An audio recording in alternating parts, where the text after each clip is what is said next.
Okay, now that we understand what the purpose is of the Pythagorean theorem, let's use it in an application problem.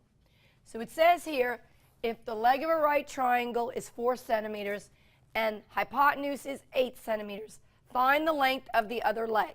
Give answer in simplest radical form and as an approximation to the nearest tenth. All right, let's start. What are some key words? Well, the first key word is right triangle. So I'm going to draw myself a right triangle because I'm a visual person. I'm going to put my 90-degree angle. It says the leg is 4 centimeters. Well, there's 2 legs. It doesn't matter which one you label. I'm going to label that 4 centimeters. The hypotenuse is 8 centimeters. Well, that matters. If this is the 90-degree angle, the right angle, if you go across, this longest side is the hypotenuse. So if you look, we're given 2 sides, and we want to find this third side. First thing is common sense. If the hypotenuse is the biggest side, this answer we get out can't be bigger than 8. It can't even equal 8. It's got to be smaller. Now, we got to label with variables. Because to find the missing side of a right triangle, we're going to use Pythagorean theorem. And Pythagorean theorem is a formula written as a squared plus b squared equals c squared. When we use the Pythagorean theorem, the letter C represents the hypotenuse. So in our diagram, this has got to be C. In the Pythagorean theorem, A and B are the legs. Well, it doesn't matter which leg you represent as A or B. I'm going to call this side A, and I'm going to call this side B. And the reason why Ms. Black makes this side B, it's at the bottom, it's the base. That's just me. So now just substitute into my formula. I don't know what A is, so I leave this A squared. Plus, I know B is 4, so I'll write 4 squared. Don't put the units in when you're doing a calculation. Okay, just put numbers, the value. I know what the value C is. It is 8. Now what you look and see is you have an equation, and it's quadratic. We're solving for A. Well, the first thing we're going to do is our operations. We're going to square. Well, we can't do anything to simplify A squared, but 4 squared is 16, and 8 squared is 64. Now, when you have a quadratic equation that has a squared term and numbers, we found the quickest method to solve this is by doing the square root property. So to do the square root property, step 1 is isolate your term that's squared. We want to isolate the a squared, so we subtract 16. So now I get a squared equals, I'm going to borrow, that's going to be 8. 48 is what I get.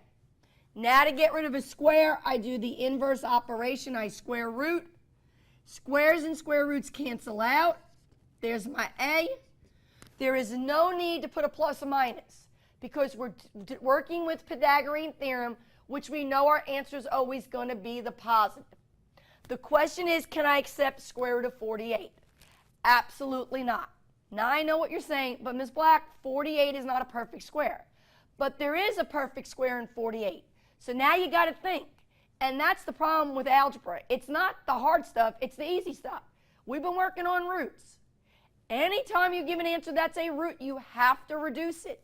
So you got to go back and know your buddy list of perfect squares. So over here, I'm just going to write my list. 1, 4, 9, 16, 25, 36, 49. That's as far as I need to go. 48's right there. What is the biggest perfect square that divides into 48? If you say 4, you're wrong. 4 is a perfect square.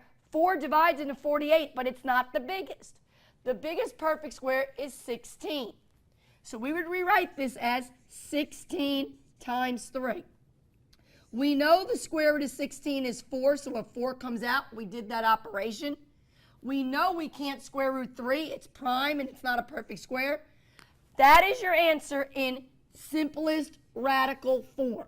So remember that word. Radical means root. If the answer has a root symbol in it, it's in radical form. And that's your answer. And you should label your answer. This units were centimeters. Now I know what you're saying. You're saying, well, how long is that? I know it's going to be bigger than 4, but how do I know that's not 8? Well, this is the great thing about technology. You all have access to calculators. even on your handy dandy cell phones, you all have a calculator app. If you really want to know what numerical value this is, go to your calculator and type 4 times square root 3. And if you type in your calculator 4 times square root of 3, it's going to spit out this. A is 6, decimal point, 9, 2, 8, 2, 0, 3, 2, 3.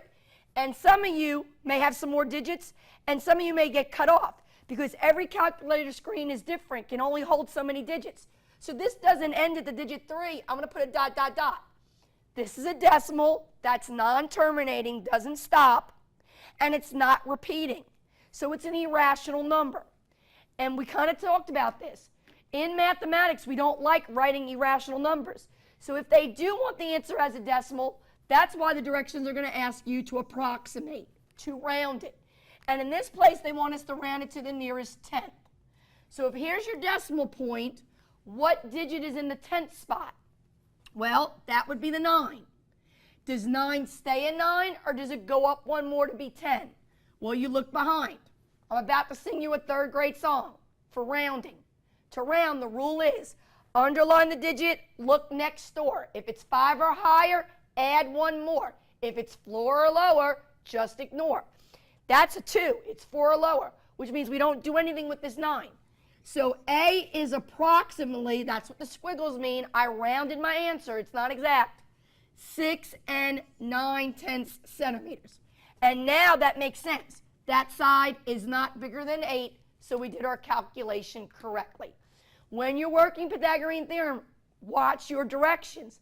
Listen, sometimes they'll want the answer in radical form. Sometimes they will want an approximation with a decimal, and that's when you're going to need to use your calculator, your technology. Okay, we're done with this module.